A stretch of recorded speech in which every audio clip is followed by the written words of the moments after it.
Hello mga kapatid, magandang araw po sa inyong lahat. Shout out po sa lahat ng mga subscribers ko. Salamat sa patuloy niyong pag-suporta. Sa araw na ito mga kapatid, mayroon tayong panibagong video. Ito po ay tungkol sa yung remote o yung sa power lock o keyless entry ng sasakyan natin. Actually, yung sa akin, yung minivan, mayroon na yun. Pero kaso, the problem is kuan lang. Pagpunta ka sa sa mga maraming sasakyan, pag may mag-open sa kanyang sasakyan, minsan magsali din siya, mag-open din siya. So ngayon papalitan ko siya. So ito yung ipapalit ko mga kapatid. Ito yun siya, ito yung module niya, ito yung remote niya. So ma-open ito, saka ma-close ito. So, pang-litis na sasakyan ito mga kapatid. Ngayon, sundan nyo lang ako mga kapatid kasi ituro ko siya tayo mag-wiring. Yung sasakyan mga kapatid is, positive negative drive yung niya, keyless niya. So, yung nakasit up doon, positive negative na drive. So, ito yung niya, pag-wiring. So, ito yung mga harness niya. So sa positive, negative, drive, positive, kapatid, itong kulay yellow, nandito man yun sa manual, makita nyo, yung kulay yellow, dalawa yun yellow at saka yung yellow na may black. So dapat nakakonek siya sa positive line. So yung orange naman, orange at saka yung orange black, dito naman sa negative line siya. So ito bago natin ikabit dun sa sasakyan, connect natin yung mga wire dito. At saka itong white at saka white black, ito yung papunta dun sa actuator niya.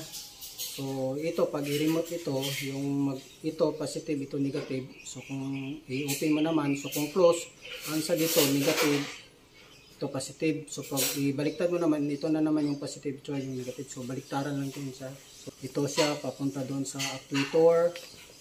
Itong kulay pink papunta din doon sa kung gusto niyo lagyan ng siren o yung sa sounds niya, sa horn. So ito yung papunta doon, kulay pink. Itong kulay brown naman na dalawa, ito yung papunta sa signal light. O depende sa inyo kung pwede din sa park light. Sa headlight pwede din, pero karamihan is sa signal light ilagay. So ito lang yun. Ito papuntang trunk. So hindi na ito gagamitin kasi kasalin naman dito yung sa may sa may trunk siya. So ito mga kapatid, nakabit ko na. So maya ikabit natin doon sa sasakyan. So tanggalin lang yung original, yung gikabit ko. Madali din. So ilagay lang natin itong negative, positive, at saka itong sa may actuator niya. So yun lang, madali lang sa mga kapatid. So ko muna ito, set up. Sundan nyo lang ako dun sa minivan mamaya kapatid. Okay. Ito mga kapatid, nakakabit na sa module. So ito naman yung antenna niya. So okay na, nakabit na. So natap na yung kulay yellow sa positive, kulay orange sa negative, para negative positive drive siya. So, ikabit na natin doon. Tanggalin itong nakakabit doon. Okay, let's go. So, ito mga kapatid, tanggalin natin itong luma niya. So, ito yung niya mga kapatid. Ito yung remote ng luma. Actually, nagagana pa ito. Kaya lang papalitan natin kasi kung magpark ka doon sa mga SM, tulad ng SM, pag may mag-open mo, sabay din siya sa iba. So, hindi siya safe. So, papalitan natin. So, ito yung bago. Ito yung luma. So, yung sa naman nila, sa module. Ito yung module, mga kapatid. So, ito yung module na, yung una. So, tatanggalin lang natin itong module. Yung mga wire doon.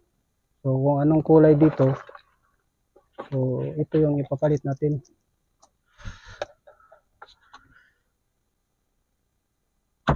So ito yung luma mga kapatid. Tingnan nyo, luma, bago. Kaya dali mafiki to.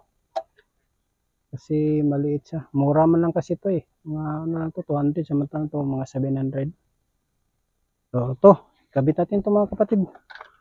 So gagamitin yung harness doon, yung mga wire doon, i-tap lang natin doon to. Yung mga kulay pareho lang, yung mga ano niya, kulay pareho lang. So, yun. So, mga kapatid, yung kulay pula, so dito din natin sa kulay pula ilagay. Kulay itim, dito din sa itim. Kulay brown, puti, orange, wala na yun, puti lang. Ito yan to, mga kapatid, oh. Kulay orange, puti. Yung brown sa signal light, kulay itim. So yun, ikatingin ko lang.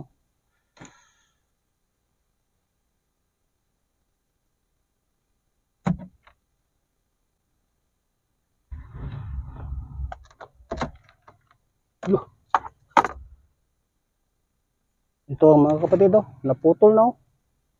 So ito na yung kabit natin.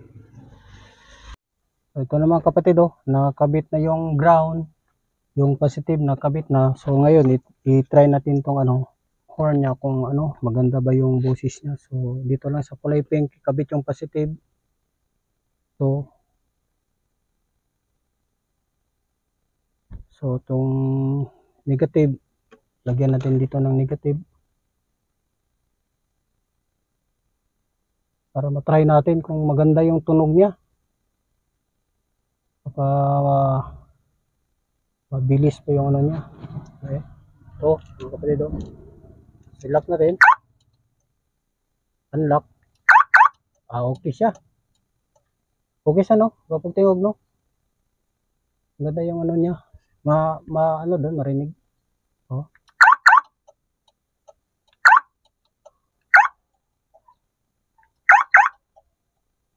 So yung mga kapatid, so maganda naman yung tunog niya at saka mabilis, eh.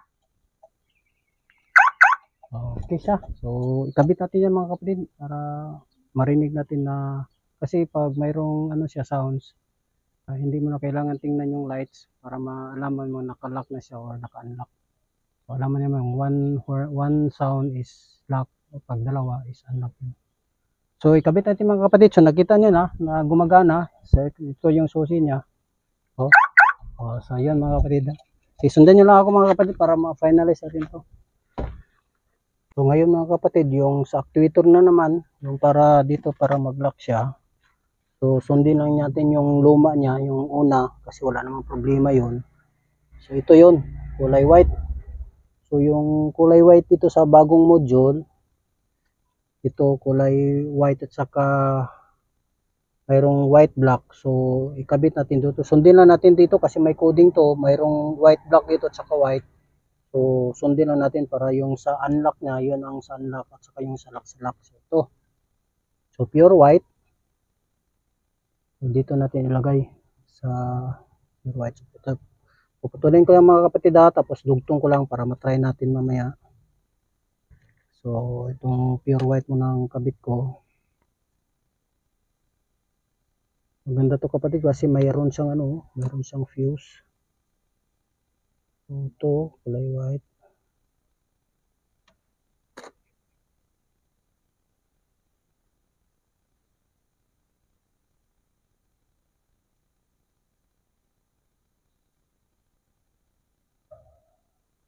So lagyan natin ng tape para iwas short circuit. Madali lang magpalit kasi mayroon na siyang set up na wire. Sundin nyo lang yung mga color coding na yun man lang yun. So ang mahirap yung mag-install talaga ng bago. Sabagay madali lang mga kapatid, madali i-DIY kasi mayroon mang ano, mayroon mang manual, mayroong mga instruction. Sundin nyo lang. So yung sa kabila na naman tayo, yung white black, kabit natin doon sa white black. Kung magbaliktad, so baliktarin nyo lang. So dapat kasi pag ipindot nyo yung naka-lock dito, mag-lock siya.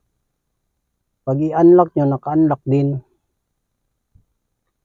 So pag mabaliktad siya mga kapatid, pwede nyo lang ulitin, ibaliktad nyo lang din yung connection, yung wire. Wala namang problema. So ito na. So testing natin. So test natin lock.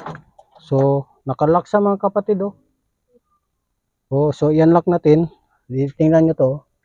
Oh, so gumagalaw, nag-unlock siya. Oh, lock siya. Oh, so lock siya. So yun, madali lang kapatid pag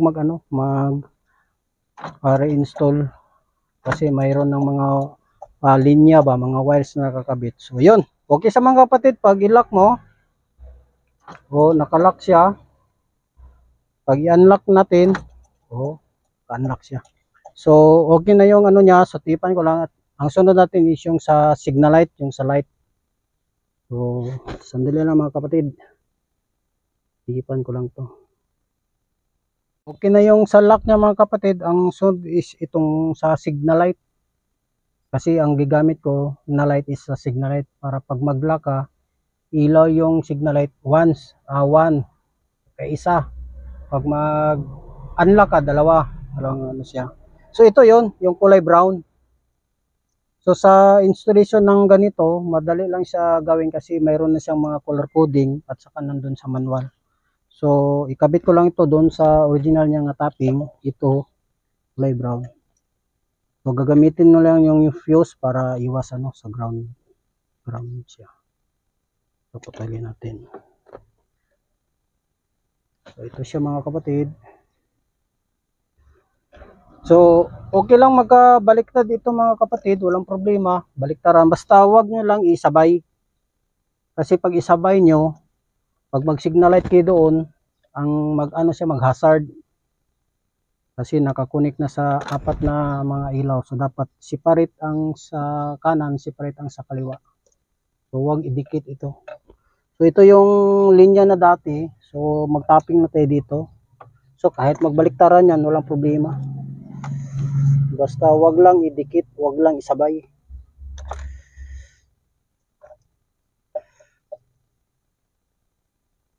Ito yung nakakagandahan kapatid pag may naka-install na dati na walang problema.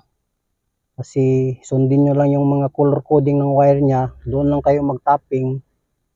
So gagana na siya.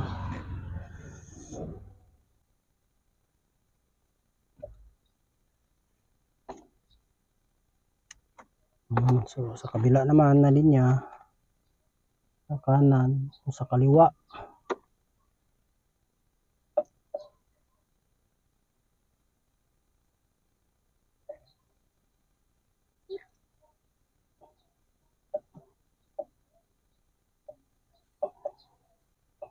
At saka itong mga fuse mga kapatid, lagyan natin to ng ng electrical tape para hindi siya sasayad sa mga sa mga buckles, mga ground, para iwas disgrasya. So kasi mayroon tong nakaano dito naka-usli. So pag magdikit yan sa bakal sa ground, so magka short circuit siya. Para safe yung trabaho natin ba. Saka yung sasakyan safe din. Lahat ng mga fuse lagyan. Yan. Ito sa main.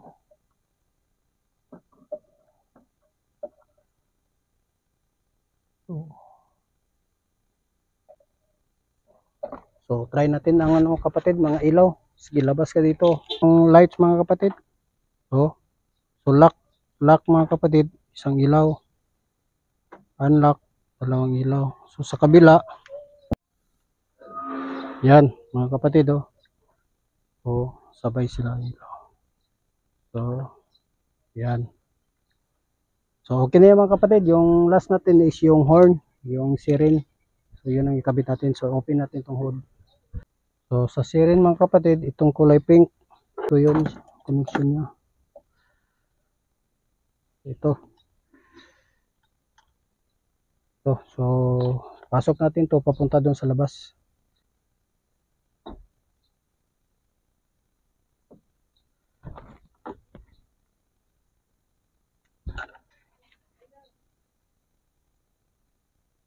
Dito mga kapatid, dito sa Casio. So, okay, dito natin siya lagay mga kapatid. So hanap na ako ng bolt. Kasya naman yung ano niya, yung wire. So hanap na ako ng bolt mga kapatid. Dito natin lagay. So, ito mga kapatid, oh, nakabit na. Na-connect na yung wire niya. So try natin. So lock. So one sound. Yung ilaw din, oh. So okay na, may ilaw na, mayroon na alarm. So yun mga kapatid. So okay na. So na-connect na lahat. So okay na, function na lahat. Yung mga wire niya ayusin natin para maganda tingnan. Tapos na mga kapatid. At saka salamat sa pagpanood at huwag kalimutan mag-subscribe, mag-share kung nakakatulong sa inyo ito. God bless po sa inyong lahat.